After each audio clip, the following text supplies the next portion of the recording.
Hi everybody and welcome back to my channel. It's Russell with Ink and Paper Blog. How are you doing today? I hope you are doing very, very well. And I hope that you guys are having a fantastic weekend. It's full of lots of reading. It has been a minute since I've talked to you guys. As you guys know, last weekend on Friday morning, we got up, my husband and I, we got up at 3 a.m. and we were out of the house by 4 and we drove to Oregon where my family lives. And we spent a magnificent weekend with my parents, my grandma, my brother and sister-in-law, my niece and nephew. Had a really, really great time. And then Monday got up at 3 a.m. and did it all over again, getting home. And then what we wound up doing is Tuesday I had to work and then I was on the road for work for 3 days in lovely Sacramento. So I apologize, I just have not been able to sit down and do a video for you guys, and I miss talking to you. So I hope you guys are doing really, really well, and I hope you like this video because it's something a little bit different from me. I am going to be doing sort of a comparison video or a recommendation video where I am going to say, if you liked one book, you may like another book. Now, let's be honest, none of this is going to be apples for apples. These books aren't exact comparisons. And it's really my gut telling me if you liked this book, you will like this book. That doesn't mean it's going to be absolute. But I hope even if you don't think the comparison works, that all of these books, if you haven't read them already, wind up on your TBR. So as I always say, get out your pen, get out your paper, get out your Goodreads, order these from your local independent bookstore, request them from your library because there's all of these books are fantastic and I want you to read them all. Okay, so let's get started. So we're going to probably start with what is the most classic book that I'm going to talk about today, and that is Octavia Butler's Parable of the Sower. And this is a sort of a dystopian future novel about a young girl living in a world where her family is in a community that is gated because there's a lot of violence. The world has sort of gone to a point where you have to protect yourself, and yeah, it's sort of this apocalyptic world, what we don't know a ton about, but we just know that there's a lot of danger out on the streets, and these families and communities are sort of gated in and defended and protected. And what happens is there's an attack on her community. Her family is taken away from her, and she and a group of people from her community start a trek to go somewhere for safety.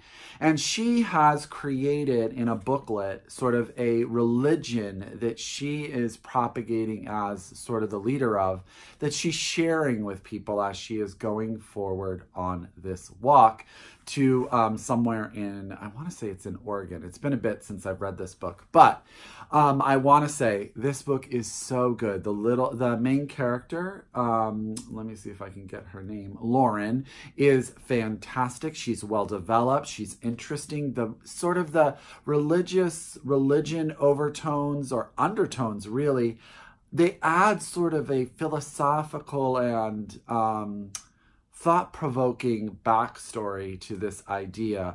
And it does have a sequel, which I haven't read, which I don't know why I haven't read. But Octavia Butler is one of those authors that I think all readers, real readers, I say that in quotation marks, but people who are really sort of in the world of great science fiction have read Kindred at least, because she's an amazing, amazing writer. And this is really, I think, one of her best books, and that is Parable of the Sower by Octavia Butler. Now, if you liked this book because it's sort of a dystopian offset, I think you will really enjoy The Age of Miracles by Thompson Walker. This is another sort of offset dystopian where the world has started to slow in its rotation, so days are longer and the world is light longer or dark longer, depending. And we have another young girl narrator who's just really going through life. But you also have this sort of science fiction element beating down on the story. It is fascinating. It is so well told. And it's just interesting how Thompson Walker takes this young girl whose whole world is changing. The time is changing. People are struggling with it. It's lead to depression. It leads to divorce. It leads to people not being able to work, of people that not understanding time. But she's just being a teenage girl. And there's a lot to that as well. I loved this book. I thought it was excellent. It's a great debut novel. And so that is The Age of Miracles by Karen Thompson Walker. So Parable of the Sower, and then The Age of Miracles is duo number 1. Now, this book that I'm going to talk about first in this list is probably one that you guys don't need any sort of explanation because it's fantastic and most of you probably read it. But just in case you guys have not read Everything I Never Told You by Celeste Ng, which is her first novel. I know Little Fires Everywhere was everywhere for a while there. This book is actually excellent as well. This is the story of a family whose oldest daughter is found dead, and it is an investigation into why she died, how she died, what did they really know about their daughter and the life that she was leading, and how that defines the marriage, the parents, the other sibling, and all of that. This book is not as much about the actual death of the daughter as it is about the family and understanding family, and really how well do you know the people in your family when they want to keep who they are a secret. Does that make sense? I think that makes sense. This book skyrocketed Celeste Ng into sort of the stratosphere, and it absolutely should have. It is really, really, really good. And yeah, I loved this book, and I loved her next book, and I cannot wait to see what she reads next. But if you liked this book, I think you will very much like The Third Hotel by Laura Vandenberg. This is another book where we have sort of we have a husband and wife at the very beginning of it. The husband has passed away, and the wife has decided to go on a trip to, got to get the country right, hold on, I want to say it's Cuba. Yes, she goes to Cuba to go to a film festival, a horror film festival that was sort of her husband's dream to attend. He was a PhD in film, and horror film was his specialty. She goes to Cuba, and she checks into the hotel. She's attending the festival, and one day she sees her husband on the street, and he is dead, or he is supposed to be dead. And this becomes her investigation, not only into is finding her husband there in Cuba, but also a re-examination of what she knew and what she thought she knew about the relationship she had with her husband. And yeah, so this book is sort of stylistically different. Everything I Never Told You is more of a straightforward type narrative. And The Third Hotel is a little more avant-garde in style, but it still deals with this idea of how well we know the people we think we love. And I say think because maybe they are a different person and you just didn't know it.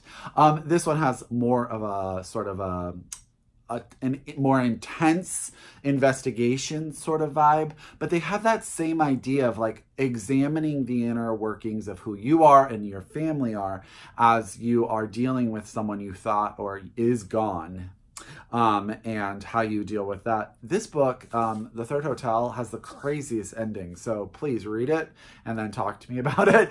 And it is excellent, excellent work. So interesting. And I think if you like sort of those stories about the fact that the people are dead is important, but it's not the apex of the novel nor the narrative driving force. So that is Everything I Never Told You by Celeste Ng and The Third Hotel by Laura Vandenberg. Okay, let's go on to two books that deal with and discuss motherhood. I'm not going to say a whole lot about Sight by Jessie Greengrass because this was everywhere for a while. And interestingly enough, I believe she was also having a baby when this was longlisted for the, was it shortlisted for the Women's Prize? Getting all those dates and stuff in my head. But this is about a mother dealing with, she's about to become a mother, and all of those feelings and the changes and the emotional aspects of motherhood, also while dealing with her own understanding of her mother and the relationship she has with her. If you need a video that really just dives into this, please check out Eric the Lonesome Reader's video from last year, where he thinks he called this to possibly win the Man Booker. He thought it was a brilliant novel that would win the Man Booker, and he's right. It is a very, very, very good novel that really tackles some tackles an idea from a very interesting perspective.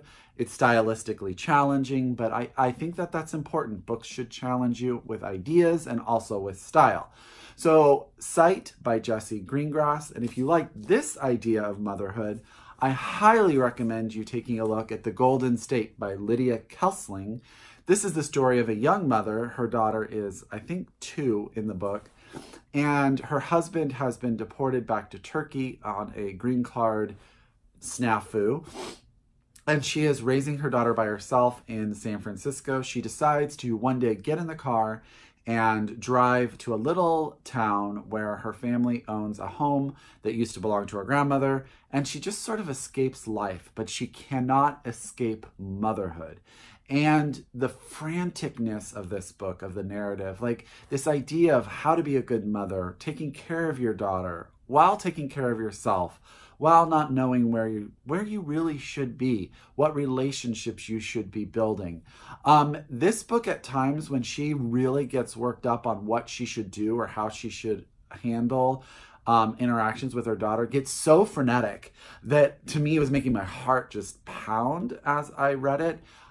It is very, very good. Very, very, very good. It's interesting enough. There's also like sort of a subplot in here about Northern California. There's a part of Northern California that wants to become Jefferson, or the 51st state of the United States, break off from California and become their own state. They have their own ideas about how their independence should be. And I read it. I knew in my mind that it really existed, but as we were driving to Oregon, there were actually signs on the road about Jefferson as the 51st state while we were in Northern California. So I just thought it was really interesting. So that brought this book back to my mind. So both of these novels really do deal with motherhood. They have their own style, their own writing. They're both so strongly written. I have the UK copy of Sight because I think the cover's better, but there is a US version as well, so don't feel that you have to go to the UK to get this book. It did come out here in the US as well, and both of them are just an amazingly insightful, intelligent sort of discussion on motherhood and being a mother. So, Sight by Jessie Greengrass and The Golden State by Lydia Kiesling. I'm sorry, Kiesling. Yeah, that's right. So good. Okay, gosh, I've been talking a bit and I still have 2 more pairings to go. If you guys did not get a chance to read Did You Ever Have a Family by Bill Clegg, oh my gosh, you really should. This is the story of a woman who is in the beginning of the novel. Her daughter and her fiance is in the house. They are about to have their daughter's wedding. And there's an explosion that kills her daughter and her fiance. As the mother stands outside, she watches the house burn. She gets in her car and she leaves. This book deals about grief. This book also interconnects all of these different stories to get you all the perspectives of this family, of dealing with grief. And then you'll sort of go offline a little bit, learn stories about someone else, and then one of our characters from the family will arrive. It brings together the family of the groom-to-be as well as the family of the bride-to-be later down the line, as they are also dealing with their grief. I cried in this book. I thought this book was so heart-wrenching. It's just so well done. It's so well connected. It has sort of that interconnected short story vibe that, I really am a huge, huge fan of. So I really, really liked it. But it deals with a tough topic. It deals with loss. It deals with sadness. And it deals with your family and who you are and how you identify within that unit and when parts of that unit disappear. So that's Did You Ever Have a Family by Bill Clegg. Now, a book that I just finished that I just think really goes well with this book and is out, but I have the advanced reader's copy here at home, and that's The Last Romantics by Tara Conklin. This book is really, really good. This will be in a read and reviewed video. Probably that will be my Wednesday video or sometime next week. But this is the story. It starts with a woman. Her name is, oh, you know what? I should probably... You know, you have that moment where you know where someone's name is and you're talking about it. The main character is a poet. And it's sometime in the future, and I think it's like 2072, and she is giving her sort of last lecture about her most famous group of poems, the love poem, and she's 102 years old. A young woman comes up and asks about a person that is named at the end of this most famous poem. And what this does is it allows for this woman to tell the story of her family. And this is a book about a family and about sort of the different things that happen within a family. We have a mother, and at the very beginning of the family story, we find out that the father dies rather early. This causes the mother to go into sort of a depression that lasts, I want to say, 3 years. She has 4 children, 3 daughters and a son. The son is sort of the golden boy. All of the sisters dote on him. The mother dotes on him.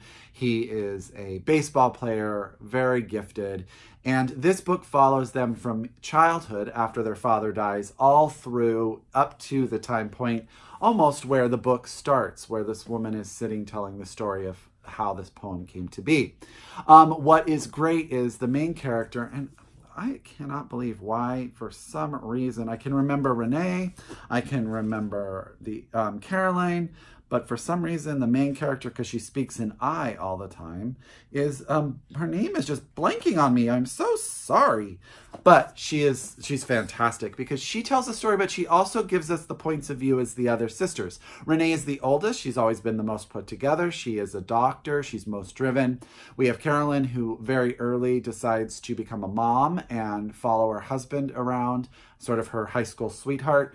And then our main character is lost. She becomes part of a company that deals with global warming and climate change, but she's not really committed. And she writes a blog for a while called The Last Romantic, and she then becomes a poet.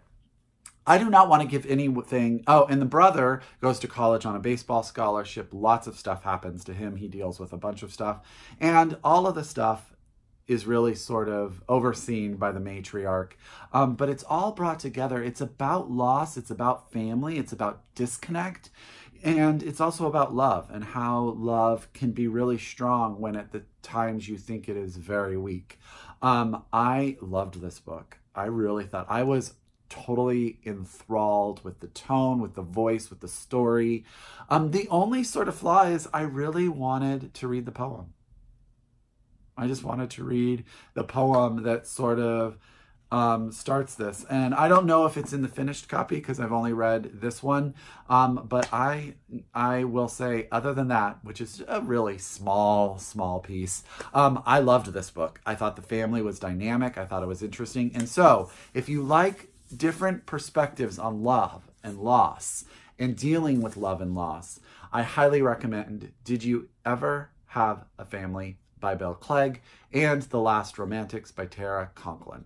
Okay, let's get on. Let's get into my historical fiction recommendation. This video is turning longer than I thought.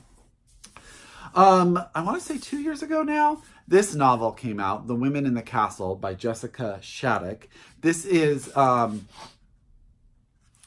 set in right after World War II. This is the story of a woman who was the husband of a resistor to Adolf Hitler, who was killed in an assassination attempt on Adolf Hitler's life. She had made a sort of a promise to her husband to find the wives of the other resistors and bring them together and keep them safe. And she does that by bringing them to a family castle. I want to say her name is Marianne von Lingenfels. She returns to a castle that was owned by her husband, and her goal is to search for these women and bring them into the safety of the castle, as they are basically the wives of these resistance movements to the Hitler Nazi era, and they are in danger themselves. So if you like historical fiction, if you like World War II, if you like it from a different perspective that we don't hear all the time, highly recommend The Women in the Castle by Jessica Shattuck. Now, This is probably my most linear sort of books, but this is set in 1946 Manhattan. I've talked about it on my channel. That's The Lost Girls of Paris by Pam Jenoff. Pam Jenoff needs no introduction. She has many novels and she is very well known. I believe her last one was The Orphan. Oh, you know how it is when you forget a name. The Orphan's Tale, which was a huge hit. This is the story of a woman who is in Grand Central Station. She finds a suitcase. Her curiosity overtakes her. She opens it and it belongs to another woman who was in charge of a group of women who were spies during World War II. And it consists of pictures of these women. And as you can imagine, the adventure starts from there. This is the only book in this whole stack that I haven't read yet. It just came to me from the publisher. So thank you so much, Park Row Books.